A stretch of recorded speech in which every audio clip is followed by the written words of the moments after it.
At itong sibuyas, pinali.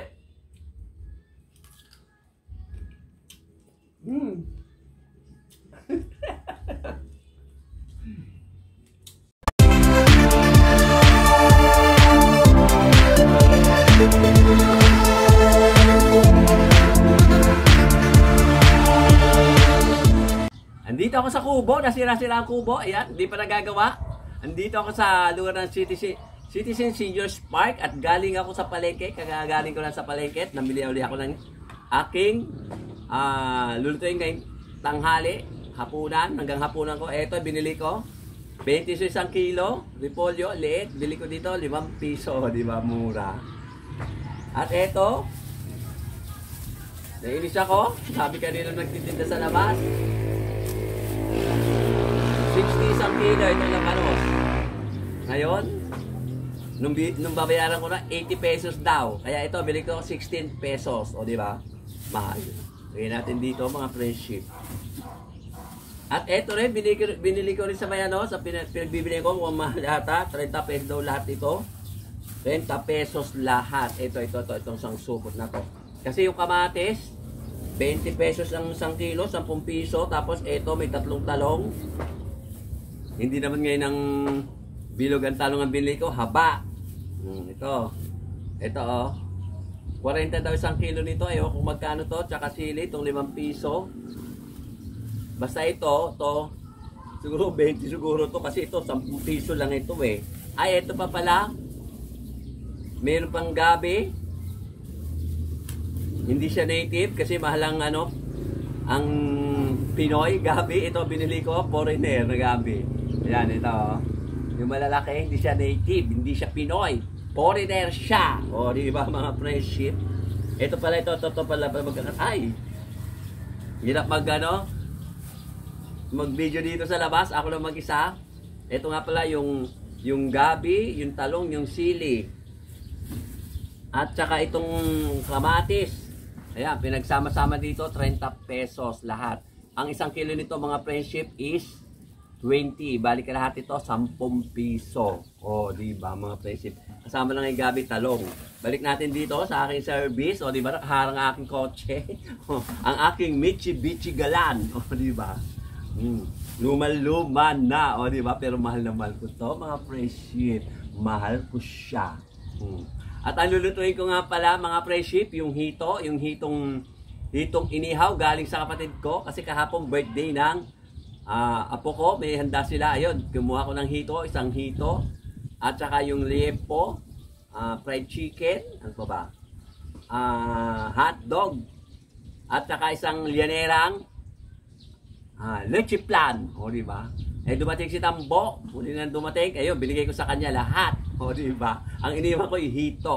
O, makakita nyo na lang paano ko magluluto mamaya sa hito. In English, fish cut. O, di ba? Ano kaya English naman ng dalag? O, di ba? O, sige na, uwi na ako. Mga friendship, abangan nyo na lang ako doon sa loob ng bahay at magluluto ako doon. Magluluto na tayo, mga friendship, ng ulam ngayong tanghali at saka mamayang gabi. O, di ba? Ito na naman yung walang katapusang hugas bigas. Dami, di ba? At ilalagay na itong mga kamatis na hindi siya buo-buo. Ay, bilog-bilog, kudra-kudrado. O, di ba? Dami mga friendship. Kamatis pa lang yan. At saka ito, sibuyas na pula at saka puti. Hindi rin siya bilog-bilog, kundi kudra-kudrado din. O, di ba? Dami. Ganyan ako magluto pagka maraming sibuyas at saka kamatis. At halo natin na konting walang katapusang halubaybay. Pampalasa lang yan mga friendship. Tsaka lagyan na natin ang pampalasa pa. Ito. Siling green. Tsaka natin sindihan, takpan. Mga guys, mga ka-friendship, mga kabarangay, ayan ako, kukulo-kulo na siya. Lalagyan na natin ang hita. Ay, hito. Hito, di ba? Mukha siyang ahas. Ito yung galing yung sinasabi ko sa kapatid ko hapon. Sa birthday, inihaw na hito. In English, catfish. Di ba? This is a catfish. O, di ba? Nalagas-lagas na yung yung laman. Di ba mga friendship? Oh, Diyos ka, ano ba itsura nito? Maitim siya. At ilalagay na natin ang mga gulay. Ito, labanos mustasa, pero walang mustasa. Labanos lang. Ayan o. Diba mga friendship? At saka itong gabing foreigner at hindi siya native. Wala akong mabiling native, mahal. Ito, mura lang. O diba dami? Akala mo isang tambak na tao kakain, tapos ako lang pala mag-isa, mga friendship. Ito, eggplant. This is eggplant in English. In Tagalog, talong. O diba, daming gulay. Mapupurga na naman ako sa gulay. Akala mo namin taong kakain. Yung pala ako na mag-isa, wala si Tambo, wala si Empanada Boy. At saka takpan. Mga guys, mga kabarangay, mga friendship. O, diba? Kumukulo-kulo na siya. O, naluluto kaya yung gabi. Dapat pala, inuna ko yung gabi, inuna yung talong at labanos. O, diba? Ito yung ulo ng catfish. O, naiya siya. Ayaw niyang magpakita. O, diba? O, ayan. O, diba, mga friendship? Takpan. O, diba? O, tuloy-tuloy yung pag kulo niya at medyo luto-luto na yung mga gulay na yan at isasawag pa natin tong cabbage. O, cabbage in English, in Tagalog, repolyo. O, diba? Ay, o, diba? Lalaki ng tipak din. Iwan nga natin. Masyadong malaki tong isa. O, tsaka natin lagay dito at tsaka dyan. O, diba? Daming sahog, daming yan ang tinatawag na sinigang na inihaw na catfish na hito. Hito, as in hito. Ayan, okay. O, ayan na, kumukulo-kulo na. Malapit na maluto ang cabbage. Balik na rin natin. Para maluto na siya. Tanghali na. Anong oras na? Ay, maaga pa. Alas 11 pa lang. O, alas 11. Kaso hindi nga ako kumain kaninang umaga. Kaya kailangan kumain ako lang maaga. Okay naman tong repolyo, kahit na half cook lang. O, diba mga friendship? Ang ulo, ilubog ang ulo. Pahit na tsura ng ulo ng hito. At saka yung buntot, nangingitim. Mga negro na. Yan, maya-maya yan, luto na mga friendship. At lagyan na pa ng konting pang-asim kasi yan ang tinatawag na sinigang sa kamatis na may sibuyas. Sinigang sa kamatis ang hito, ang pitka. Lagyan natin ng konting ano to? Ay, aray ko, pasok. Yung yung maasim, yung sinigang mix. Konti lang. Ayan, baka mamaya maasim na kasi kanina tinikman ko, maasim-asim na siya. Ayan. Ayan, mga friendship, luto na siya. Okay na siya, mga friendship. O, diba? yan ang simpleng ulam. Simpleng ulam, pero masustansya para sa akin, mga friendship. Simpleng-simple siya. O, sige na, kakain na ako. Okay na siya. Luto na siya. Guys, mga friendship, mga kabarangay, mga kaibigan, eto na yung aking finished food. O, diba, kung ano nangyari doon sa hito, nagkadurog-durog. Ang catfish, sobrang naluto. Ayun, nagkawasak-wasak na siya. Ayan yung mga laman. Yung buntot, nawawala. O, diba, mga friendship? Hello mga guys, mga ka-friendship. Eto, kakain na ako mga friendship. Alas 11:30 na. Eto yung aking nilutong simpleng ulam. O, diba? At ito yung ginawa kong burong sibuyas. Pampaga ng pagkain. O, ulamin ko rin ngayon, sasabay ko rito. O, diba mga friendship?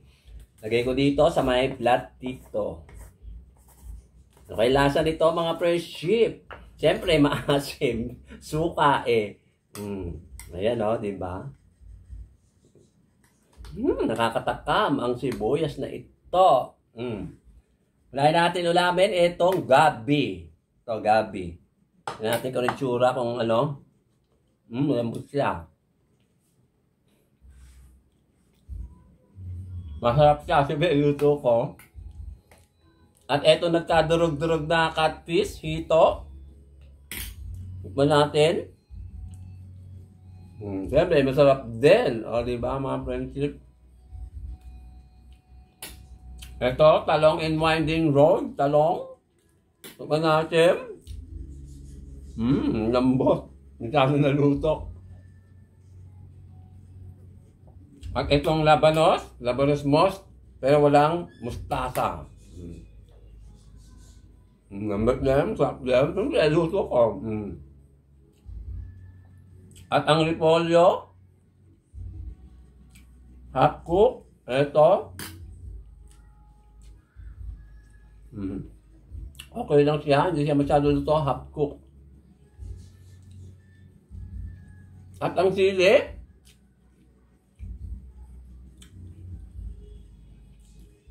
ay, manghang. Kaya pas muna ako sa sili. At ang ulo ng hito, eto, nagkawarak-warak.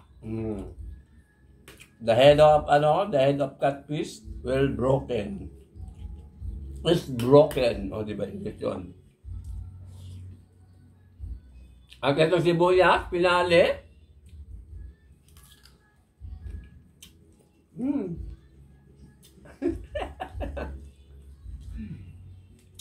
Kulang siguro sa asukal. Maasim siya. Siyempre. Binabad sa suka eh. Ano ba? Galit ba? Ano ba? Oh. Maasim talaga siya. Pero masarap siya, mga friendship. Pampaalis ng suya. Ano ang English na suya? Hindi ko alam. Shoutout niya pala kay Sir Glenn at saka kay Ma'am Jubit at saka sa tatlong anak niya. At syempre kay Sir Ruben, na asawa ni Ma'am Ethel. Ayan, kumusta kayo dyan mga friendship. At saka syempre sa mga nagtatagang vlogger sa ibang bansa, shoutout sa inyo. Maraming salamat ulit sa panunod nyo sa aking vlog. At saka syempre sa mga vlogger din dito sa Pinas, sa iba lugar ng Pinas na lagi nanonood sa akin. Sa mga friendship ko ay mga vloggers na taga rito sa Pinas, maraming salamat din sa inyo. Alam nyo na kung sino-sino kayo, ganun din sa ibang bansa. O, paano yan? Tutuloy ko muna ang aking pagkain at shoutout nga rin pala sa friend ko nag-iisa na nanonood, na nagtsatsaga, si Jess de la Cruz at saka pamilya niya. O, diba, negro? O, negro siya pero masarap siya. O, sige na, babay na mga friendship. Kakain muna ako. Ay, nasa yung aking remote.